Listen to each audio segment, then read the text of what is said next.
saya mau tanya, di mana negara dengan konsep dasar keagamaan Islam yang mampu membangun sebuah struktur negara hari ini? Itu ada di Indonesia.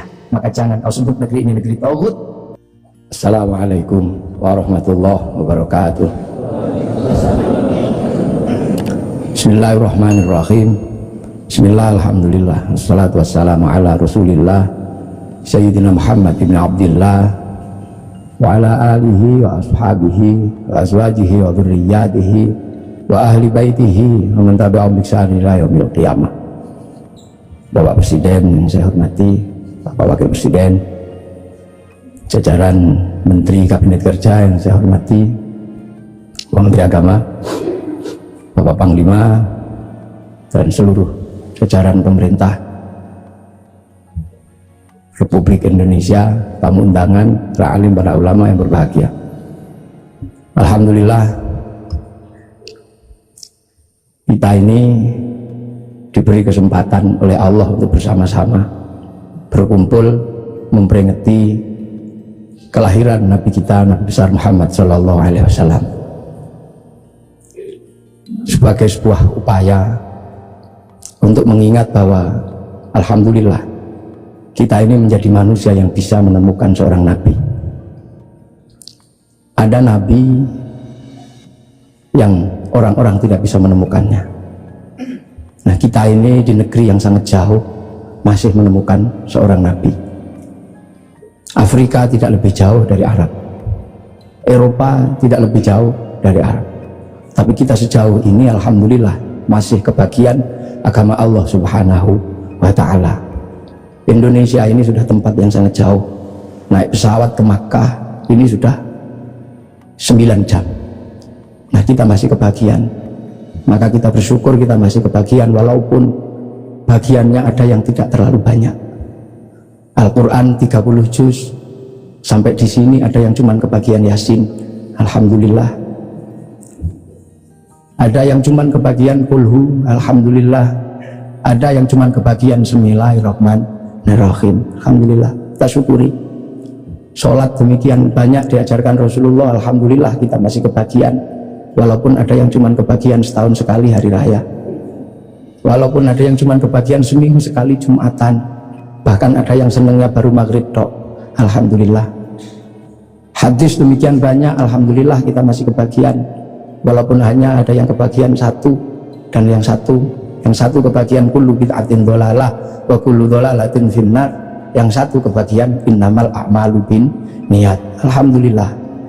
Doa yang sebegitu banyak, alhamdulillah kita masih kebagian. Walaupun hanya 2, ada yang kebagian doa makan sama doa ke kamar mandi. Ini alhamdulillah, ini tidak lain dan tidak bukan karena Rasulullah oleh Allah ditakdirkan untuk menjadi nabi yang paling terakhir.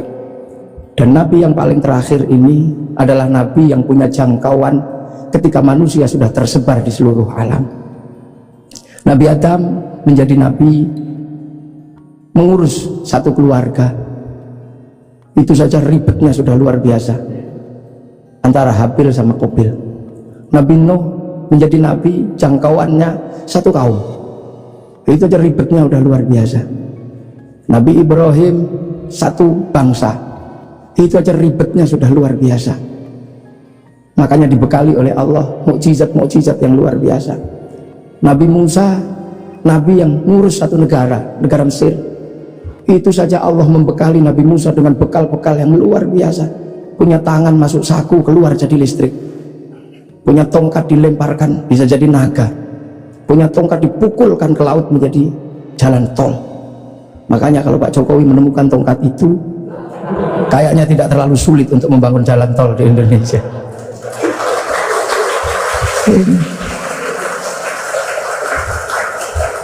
Nabi-nabi Allah diutus, ada Nabi Daud diutus mengurusi satu negara, tapi punya kemampuan yang luar biasa. Tangan masuk tanah, keluar menjadi logam, bisa dijadikan pedang, bisa juga dijadikan baju.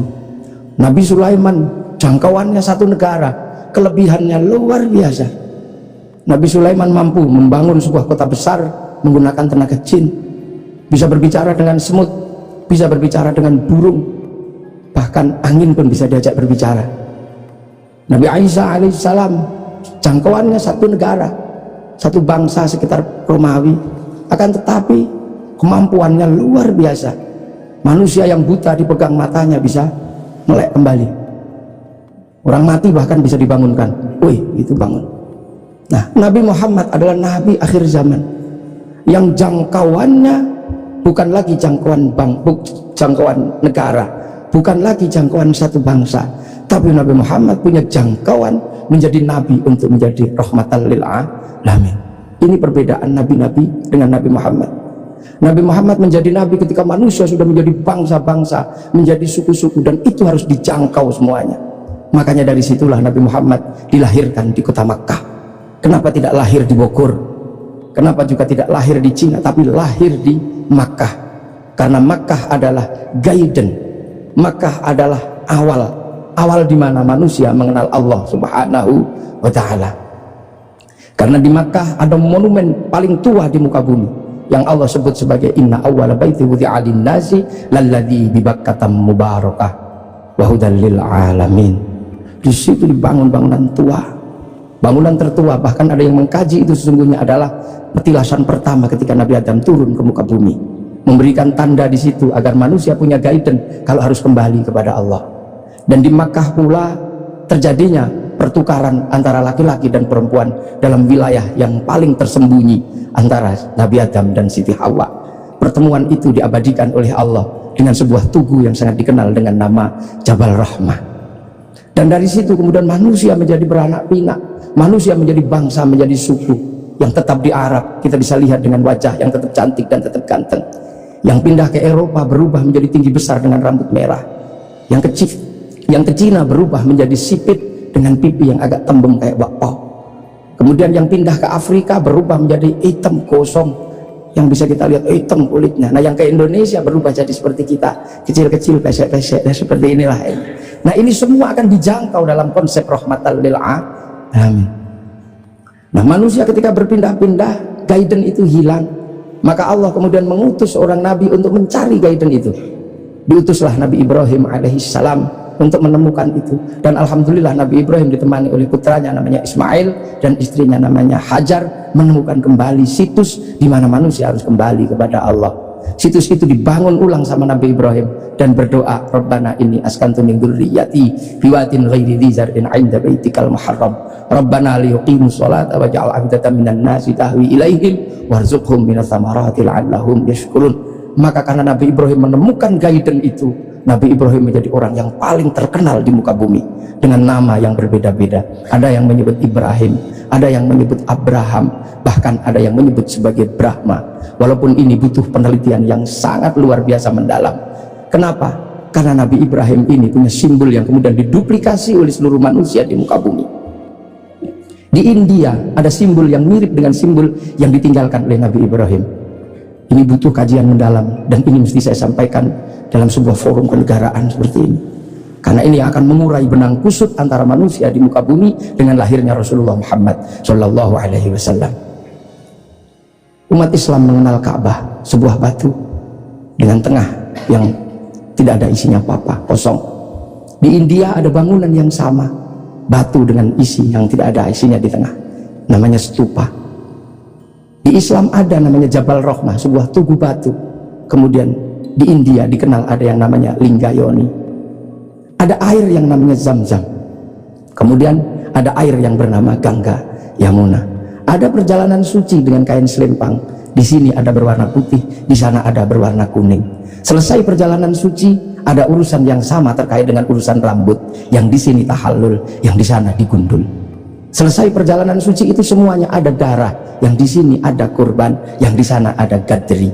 Dan kalau sudah bersujud meninggalkan hitam 2, yang di sini 2, yang di sana 8. Ini butuh kajian yang sangat mendalam bahwa ini adalah awal dari yang namanya millata Ibrahim. Kemudian guidance itu bergeser karena Nabi Ibrahim meninggal. Diteruskan oleh 2 putranya, yang satu bernama Ismail, yang satu bernama Ishak. Dan guidance itu berubah ketika Ishak punya anak yang namanya Yakub atau Israel, yang punya anak 12 yang kemudian dikenal dengan nama Bani Israel. Guidance ini bergeser. Akan tetapi kemudian Allah menunjukkan kembali, ini harus dikembalikan kepada gaiden awal, kepada jalur awal. Maka kemudian dilahirkanlah Rasulullah di kota Makkah. Makkah adalah kunci di mana harus dikembalikan kembali manusia kepada Allah. Itulah kenapa kemudian Rasulullah lahir di kota Makkah. Untuk apa? Mengembalikan simbol kenabian dari awal sampai akhir. Maka kemudian diangkatlah Rasulullah ke langit, dan Rasulullah ditunjukkan di mana jejak para pendahulunya.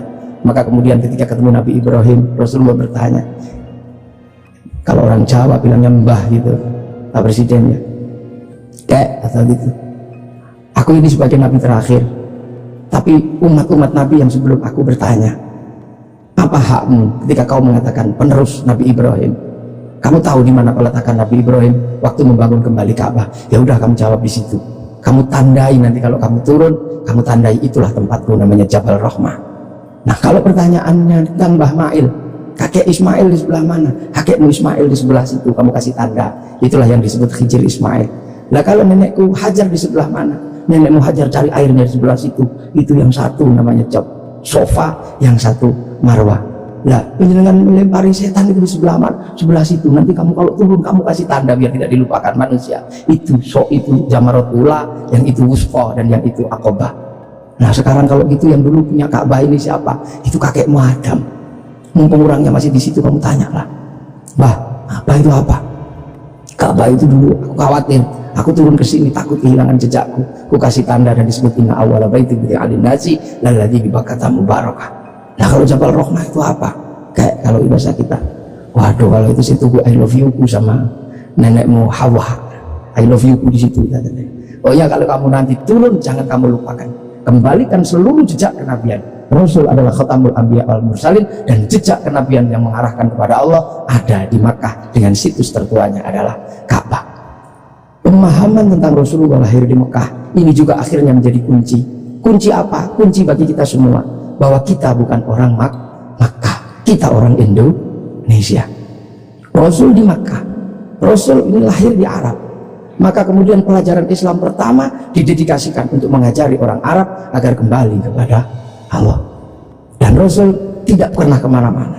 Rasul mengajarkan Islam hanya sampai di kota Madinah. Setelah itu dalam waktu 22 tahun Rasulullah meninggal. Nah, memahami Rasul yang lahir di Mekah adalah menjadi tonggak. Lantas bagaimana bisa Rasul yang ada di Makkah bisa sampai ke Indonesia ajarannya, dan 90% penduduk Indonesia mengikuti Rasulullah Muhammad Sallallahu Alaihi Wasallam. Ini pasti bukan sesuatu yang mudah. Dalam bahasa Al-Quran, siratal mustaqim, ada yang namanya siratal ladzina an'amta alaihim. Dan inilah yang membuat kemudian kita dengan peringatan Maulid akan ada sesuatu yang bisa sangat menjadi refleksi dasar antara Makkah sama Madinah, antara Madinah sama Indonesia, punya sejarah yang sangat panjang, dan itu bukan datang dengan tiba-tiba. Rasulullah di sana mengajarkan orang-orang sana dengan gaya di sana. Rasulullah sangat terkenal ketika mengajarkan Islam.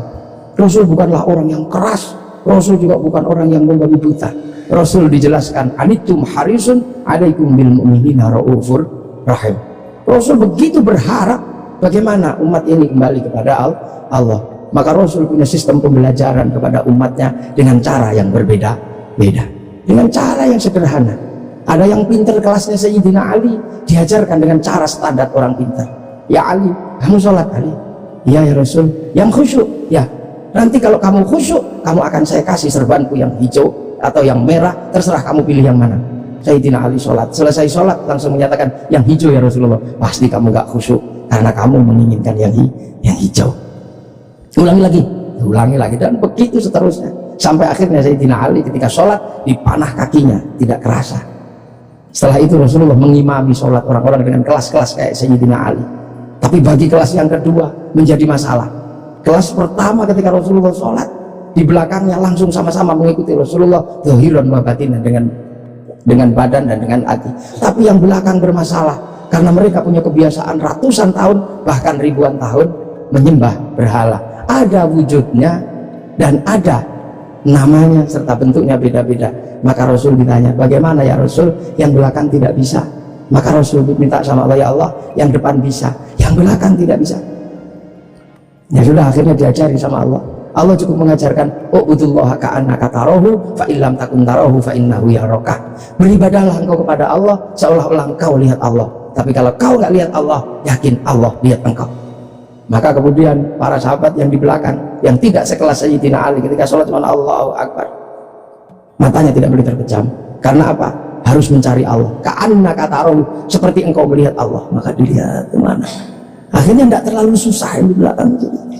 Tapi ketika engkau lihat kemanapun Allah kamu gak lihat, kamu cukup yakin bahwa kamu sedang dilihat oleh Allah. Maka sholat menjadi mudah bagi orang yang tidak sekelas Sayyidina Ali. Sholat boleh melihat apa saja, bahkan boleh mendengarkan suara bakso, bahkan boleh melihat sarung yang bolong. Tapi tidak boleh, karena harus ingat bahwa sedang dilihat Allah, maka tidak boleh pesen bakso, rong mangkok tidak boleh, 2 mangkok tidak boleh. Nah akhirnya yang depan yang pinter bisa sholat, yang belakang bisa sholat. Bahkan ketika Rasulullah menghadapi para sahabat yang berbeda, Rasulullah lagi ngajar ngaji, tiba-tiba dari belakang ada yang teriak, mat, mat, mat. Ini sesuatu yang tidak lazim waktu itu. Karena apa? Semua dilarang menyebut Rasulullah dengan sebutan mat atau Muhammad. La taj'alu du'a ar-rasuli bainakum ka du'a'i ba'dikum ba'dha. Akan tetapi ada sahabat, mat, mat. Sahabat Umar sudah marah, ini orang dari mana? Gak punya sopan santun sama sekali. Rasulullah juga udah ya, paling dia dari kampung, suruh masuk, suruh masuk. Akhirnya begitu suruh masuk ke dalam masjid, bukannya apa-apa, bilang, mat, apa? Aku pengen kencing. Ya sudah, kencing lah. Disuruh cari toilet, ternyata nggak cari toilet, malah kencing di dalam masjid. Sayyidina Umar sudah nggak tahan melihat kelakuan seperti ini, maka kemudian tariklah pedang Sayyidina Umar, mau dipenggal ini kepalanya. Rasulullah cuma mengatakan, Umar jangan, begini-begini juga umatku, ini datang dari kampung yang sangat jauh. Di kampungnya memang terbiasa kalau kencing sembarangan, ada banter juga dikencingi, ada selokan dikencingi. Gini-gini juga umatku, gini-gini juga santriku, tapi ini santri dari Bogor. Ibaratnya gitu. Dan itu akhirnya diabadikan oleh Allah. Wajah amin Aqsal Madinah, datang seorang dari pelosok. Kalau Allah sudah menggunakan bahasa Aqsa, itu artinya adalah jauh, yang sangat jauh. Kalau dalam bahasanya Bapak Presiden namanya Jabalkat, nggak tahu entah di mana. Kalau jauh itu aja baik. Rasulullah yang diopeni macam-macam. Ada yang senangannya tidur di masjid, tapi ibadahnya bolong-bolong. Kalau Rasulullah datang, dia langsung bangun pertama kali, salaman, cuk, tidur lagi. Ini ada di zaman Rasulullah. Kemudian setelah Rasulullah selesai sholat, Rasulullah digandoli, Pak Presiden, digandoli gini.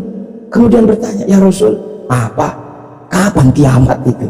Kamu tuh jangan tanya kiamat, kayak kiamat itu pakai ibadah, pakai bekal. Kamu tak lihat cuma tidur tok, suluman salaman, bekalmu apa?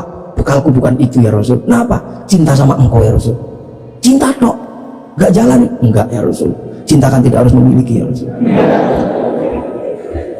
Akhirnya ya sudah, kalau kau cinta aku. Rasul pergi. Ketika Rasul pergi, digandoli lagi. Ya Rasul, ada apa lagi? Aku sudah jujur sama engkau ya Rasul. Ada apa? Aku kan cinta sama engkau. Engkau cinta sama aku ya Rasul. Ya iya, kamu cinta sama aku ya cinta sama engkau. Nah kalau itu ceritanya Rasul kan, kalau cinta sama aku ini yang penting. Orang cinta kan nggak mungkin tega meninggalkan kekasihnya di neraka. Makanya Rasul pasti gak tega besok kalau cinta sama aku meninggalkan aku di neraka. Iya, nanti kamu tak ajak ke surga. Man ahabani kana ma'i fil jannah. Asbabul wurudnya hadis itu adalah itu. Kemudian saking senangnya dia lari, gitu lari. Begitu dia lari, Sayyidina Abu Bakar datang tergopoh-gopoh. Ya Rasul, bener gak yang tadi itu cinta dok masuk surga? Iya ya Abu Bakar, cinta dok ya Rasul. Iya. Maka Sayyidina Abu Bakar, dia cinta dok akan dibawa Rasul ke surga. Kayaknya aku lebih mungkin ini, anak tak kasihkan, unta tak kasihkan, kayaknya aku ini lebih mungkin. Sayyidina Abu Bakar langsung joget, iya mau muter sampai jubahnya terangkat. Inilah yang akhirnya jadi manhaj torekohnya Sayyid Jalaluddin Rumi, yang dikenal dengan torekoh Maulawiyah, yang sekarang dikenal dengan nama Tari Sufi. Bahkan Rasulullah pernah satu ketika Mekah geger gara-gara ada apa? Ada orang tawaf dari kampung, saking bodohnya dia tawaf cuma dengan satu kalimat, ya Karim, ya Karim, ya Karim, ya Karim, ya Karim, ya Karim. Sahabat bingung, ya Rasul, kayaknya ada aliran sesat ya Rasul. Sesat bagaimana? Ini ada orang dari pagi tawaf cuman ya Karim, ya Karim. Maka Rasulullah mengikuti, ini bener, ada beneran. Diikuti Rasulullah dari belakang, ada ya Karim, ya Karim. Lama-lama Rasul mengikuti orang ini, ya Karim, ya Karim, ya Karim. Kenapa? Rasul gak tahan, mengikuti juga ya Karim, ya Karim.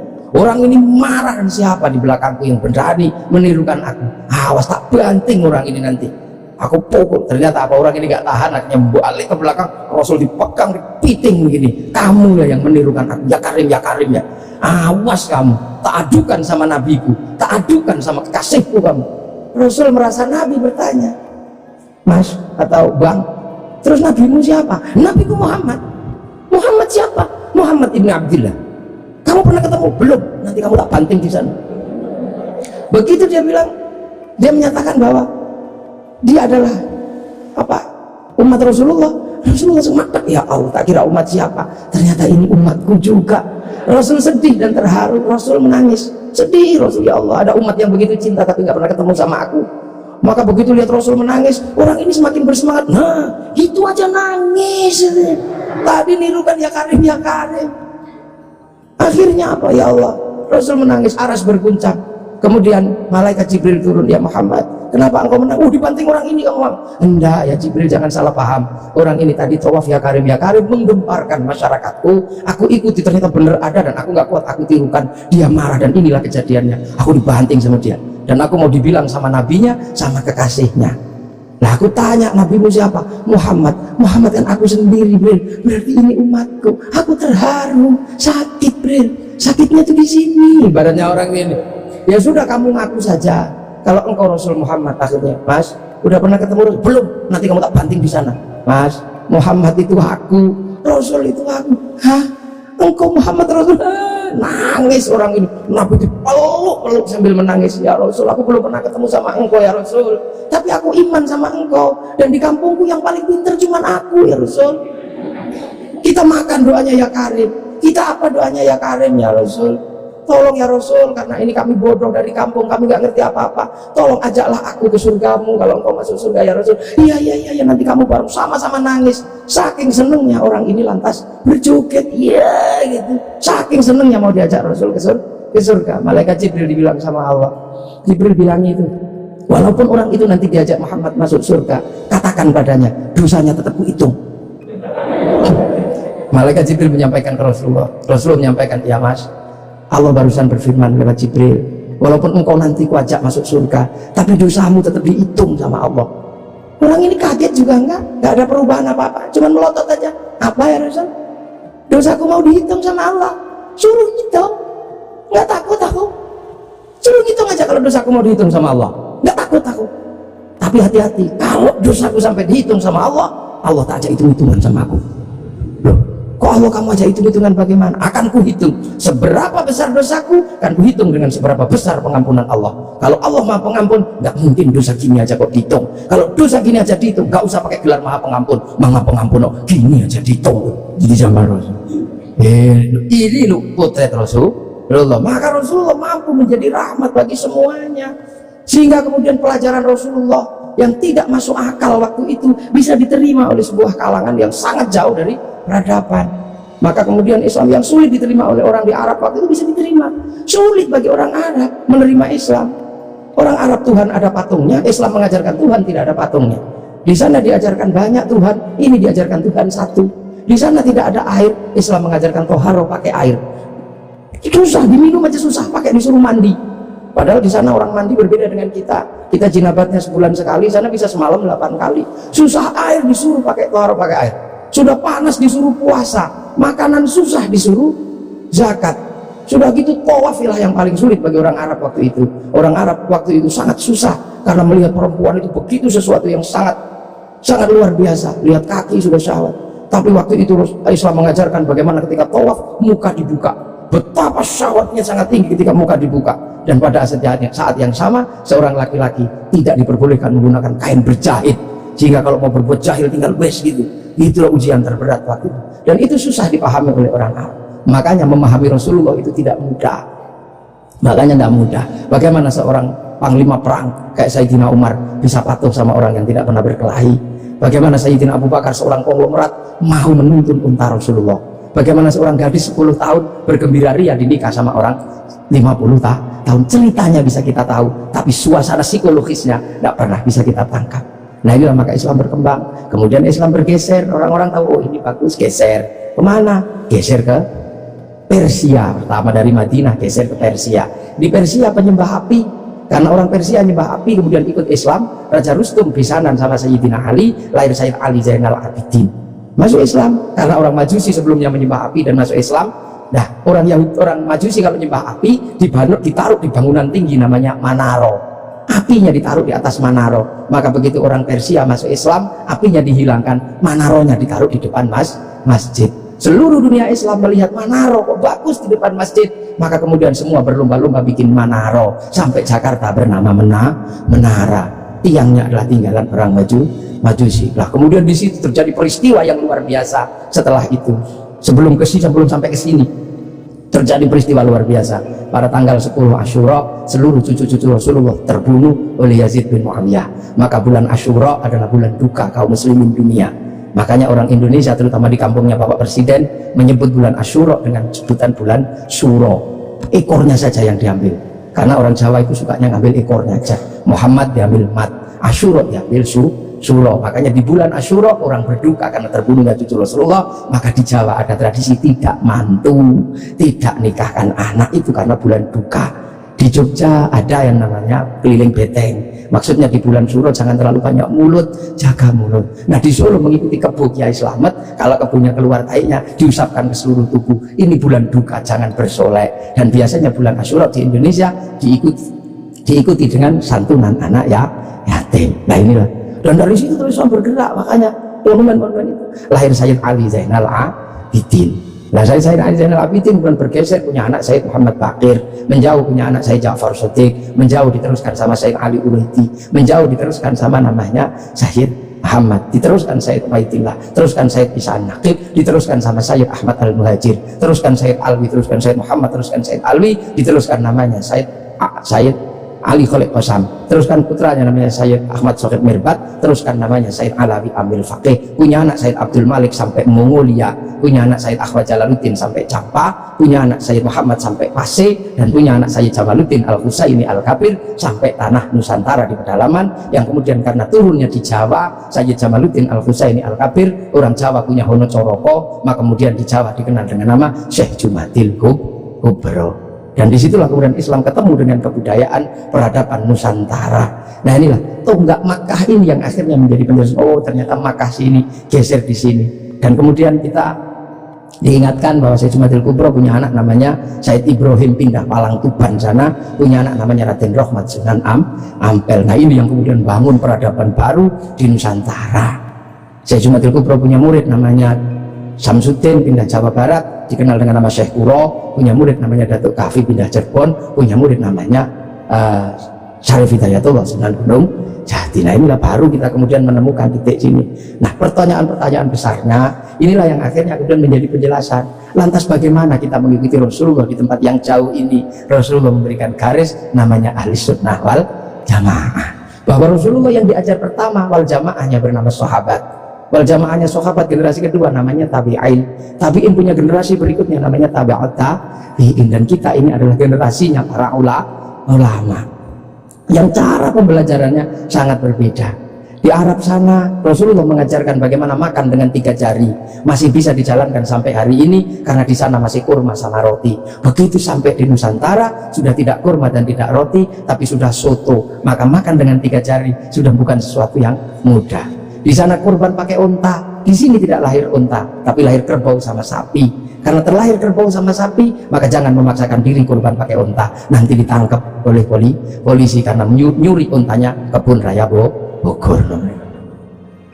Ini di sana masih bisa pakai jenggot dengan utuh, tapi di sini rasnya adalah ras Mongol sudah tidak punya jenggot. Inilah maka ulama-ulama awal yang datang ke sini tidak pernah ribut masalah simbol-simbol yang tidak bisa dilakukan oleh orang Indonesia. Nah sekarang ini tugas pemerintah, karena banyak orang yang kemudian lupa kedudukan itu, kemudian memaksakan menjadi orang dipaksa langsung ikut seperti Rasulullah. Nah ini yang harus kita pahami, bahwa kita ini berkedudukan sangat jauh. Quran saja berbeda-beda ketika mengajarkan. Di awal Rasulullah Quran tidak ditulis. Kenapa? Karena sahabat apal Quran. Orang apal tidak perlu menulis. Saya apal wajah istri saya, tidak pernah bawa fotonya kemana-mana, karena saya apal. Makanya ibu-ibu yang fotonya dibawa kemana-mana jangan seneng dulu, jangan-jangan karena belum hafal. Lalu kemudian setelah Rasulullah meninggal, sahabat menulis Quran. Nulis Quran sahabat. Untuk apa? Untuk tabiin yang tidak ketemu Rasulullah. Tiba-tiba generasi sahabat meninggal, tabiin mengajar bawahnya. Qurannya sahabat terlalu pinter, cuma lungki-lungki kayak cacing gitu aja. Maka kemudian dikasih titik oleh Abul Aswad Ad-Du'ali. Disebar lagi, generasi pertamanya hilang, titik-titik gak cukup, maka dikasih fathah kasroh dhamma atau syakal, yang ngasih syakal Syekh Khalil bin Ahmad Al-Faraidi. Disebar lagi, yang baca Quran karena Islam rahmatan lil alamin, bukan lagi orang Arab semata. Orang Andalusia baca Quran, wadduha, keliru menjadi wadduhe. Ini. Nah, orang Turki mustaqim, masuk ke Indonesia dibaca oleh orang Padang, lakan nudek keluarnya, lakan numi. Karena orang Padang kalau bilang Muhammad Mahamme. Orang Sunda ketika baca alladzina, sebagian besar keluarnya alladzina. Begitu masuk ke Jawa, ketemu dengan huruf coroko. Alhamdulillah karena punyanya ko, gak punya huruf ha, maka alhamdulillah menjadi alkamdu, al-fatihah menjadi al-fatihah. Ini itu. Nah ini, orang kalau ngerti proses kodifikasi Quran pasti tahu ketika masuk ke semua negara pasti berbeda. Al-Fatihah menjadi Al-Fatihah, dan ini yang dialami oleh Bapak Presiden Republik Indonesia. Iya, makanya Al-Fatihah itu. Ya Hayyu Ya Qayyum menjadi Ya Qayyum Ya Qayyum. Rabbil Alamin kan yang punya huruf ain, nggak punyanya ngo, keluarnya Rabbil Ngalamin. Nggak punya dot, punyanya lo, maka Ramadan keluarnya Romlan. Begitu dibaca orang Bali sangat susah kan, orang Bali nggak bisa bilang kok, bilangnya tok, maka siratal menjadi siratal ladzina an'amta alaihim. Ini Islam berkembang ke semua negara dan berbeda. Ketika dibaca oleh orang Bugis alaihim, keluarnya alaihim, karena orang Bugis kalau bilang n jadi eng, kalau bilang eng jadi n. Makanya ada dulu mantan Kabulok bernama Beduamang, itu berasal dari Abdurrahman. Nah itulah makanya kemudian kita bergerak. Nah lantas apa? Lantas terciptalah sebuah ilmu untuk bagaimana orang di seluruh dunia Islam mampu membaca Al-Quran. Dibikinkanlah sebuah ilmu yang dikasih judul At-Tajwid fi Qiraatil Quran, yang nulis Abu Ubayyah Qasim bin Salam. Mudah-mudahan tahu. Nah ini generasinya para ulama, dan yang paling besar yang mungkin Bapak Presiden sudah pernah saya sampaikan, tapi ingin saya sampaikan lagi biar kita tidak lupa. Ada perubahan besar ketika masuk ke tanah Nusantara, di mana waktu itu tanah Nusantara sangat susah dimasuki Islam. Kenapa? Ini bangsa sudah sangat beradab. Bangsa ini bukan bangsa kecil. Tahun 1222 ke atas sebelum tahun 1300 sudah mampu menaklukkan Mongolia, sebuah kekuatan internasional yang menaklukkan Eropa, menaklukkan Arab, mampu ditaklukkan oleh kekuatan Nusantara yang namanya Singasari. Makanya hal itu bisa kita lihat betapa kita bangsa punya tinggalan-tinggalan yang luar biasa. Orang Arab punya alat musik yang namanya terbang, terbuat dari kayu dan kulit. Orang Eropa punya alat musik yang namanya gitar, terbuat dari kayu dan tali. Tapi orang Nusantara salah satu alat musiknya adalah gamelan, terbuat dari logam. Hanya bangsa yang menguasai ilmu pertambangan yang maju dan penguasaan metalurgi yang mapan mampu membuat alat musik dari logam. Dalam cerita-cerita besar, kita juga punya cerita besar yang sama. Orang Eropa punya cerita tentang Cinderella, kita punya cerita bawang putih, bawang merah. Orang Eropa punya Samson, orang Arab punya Sam'on, kita punya Bandung Bondowoso, kita punya Sangkuriang, kita punya si Pahit Lidah. Orang saya punya cerita Romeo Juliet, orang Arab punya cerita yang namanya Laila Majnun, kita punya cerita Andi-Andi Lumut, kita punya cerita, banyak sekali cerita cinta di Indonesia. Sana punya cerita namanya Kura-Kura Ninja, kita punya cerita Kancil Nyuriti. Sama saja apa bedanya? Bahasa-bahasa kita juga bahasa-bahasa yang tidak bisa direndahkan. Orang Inggris bilang rice, orang Arab bilang rus, orang kita bilangnya macam-macam. Kalau masih di sawah namanya padi, kalau sudah dipanen namanya gabah, kalau sudah digiling namanya beras, kalau patah-patah namanya menir, kalau dibungkus namanya lontong pakai daun, kalau dibungkus pakai namanya ketupat pakai janur, kalau tidak dibungkus namanya nasi, dicuri satu namanya sebutir nasi, kalau diublek-ublek namanya bubur, pantatnya kosong namanya kerak atau intip. Sana cuma rice sama rus. Ini yang kita tidak boleh malu menjadi bangsa Indonesia. Semua yang kita miliki sama. Ini menandakan bahwa kita pernah menjadi sebuah bangsa yang besar, berkasta-kasta, berbeda-beda. Maka kemudian Islam mulai memperkenalkan konsep besar sehingga kita punya bangsa dan negara. Konsep besar apa? Diperkenalkanlah bagaimana hidup bersama, saling menjaga. Diperkenalkan konsep besar namanya musyarakah, yang akhirnya dikenal dengan bahasa masyarakat. Kalau sudah jadi musyarakah, semua harus saling mengerti dan saling bertanggung jawab. Maka diajarkanlah menggunakan kalimat Rasulullah, kullukum ra'in wa kullukum mas'ulun an ra'iyati. Raja dan hamba dihilangkan, diganti dengan ra'iyah yang diserap ke bahasa Indonesia menjadi rakyat. Dan satu-satunya bangsa Islam di dunia yang mampu mengadaptasi kalimat ra'iyah menjadi rakyat hanya ulama-ulama Indonesia. Hanya ulama Indonesia. Nah kenapa? Karena kita ini pilihannya berbeda. Pilihan bangsa yang disebut waja'alnakum syu'uban wa qabaila, disinilah tempatnya. Arab tidak ditemukan bangsa yang berbeda, mereka satu bangsa. Eropa satu bangsa, Arab satu bangsa dipikul puluhan negara, Eropa satu bangsa dipikul puluhan negara. Tapi disinilah ada satu-satunya tempat puluhan bangsa bisa dipikul oleh satu negara, Kesatuan Republik Indonesia. Makanya harus disatukan. Tidak ada lagi raja hamba yang adalah ra'iyah. Kalau sudah ra'iyah, tidak boleh lagi menyebut kafir. Kenapa? Karena kafir adalah orang yang menentang Allah dan memusuhi kaum muslimin. Kalau sudah hidup bersama, namanya dhimmi. Kalau sudah saling bertanggung jawab, namanya ra'iyah. Maka ketika para ulama sudah menyebut kita dengan sebutan rakyat, jangan lagi kau turunkan derajat ra'iyah menjadi derajat kafir. Maka tidak ada lagi kata kafir di Indonesia, karena sudah ra'iyah atau rakyat. Ini kenapa para ulama sepuh tidak ada yang menyebut kafir. Kemudian ra'iyah kalau berkumpul diajarkan bagaimana hidup bersama, berbahagialah, berbicaralah dengan baik-baik. Maka konsep yang ditawarkan adalah wasyawirhum fil amri. Maka kemudian ra'iyah yang hidup bersama dalam berbicara secara bersama disebut musyawarah. Kalimat wasyawirhum fil amri. Kemudian kalau bermusyawarah jangan menang-menangan sendiri, berbagilah, saling bertoleransi. Maka kemudian lahirlah konsep besar, konsepnya disebut tafassahu fil majalis. Maka kemudian muncullah istilah majelis. Dan ketika para ra'iyah mengangkat pemimpin, harus seluas cakrawala yang pernah diajarkan Allah, wasi'a kursiyus samawat, maka kedudukannya adalah bernama kursi. Ada kursi presiden, ada kursi DPR, ada kursi menteri. Karena daerah ini yang membangun adalah para wali, maka kawasan ini disebut wilayah.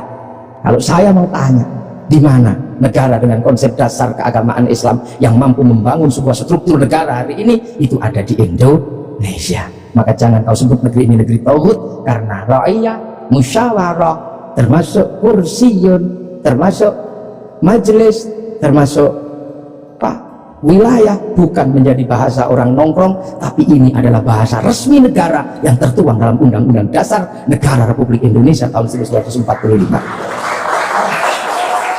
Dan inilah yang membuat kita, makanya insya Allah kita ini akhirnya alhamdulillah, kita akhirnya tahu, oh ternyata kita ini pengikut Rasulullah, tapi bukan pada pangkat sahabat, bukan pun pada pangkat tabi'in, tapi kita pengikut Rasulullah pada pangkat muridnya para ulama.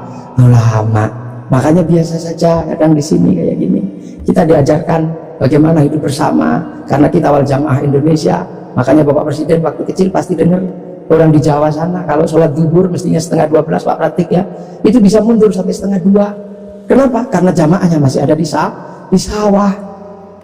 Terus Allah Akbar, Allah Akbar, sambil nunggu.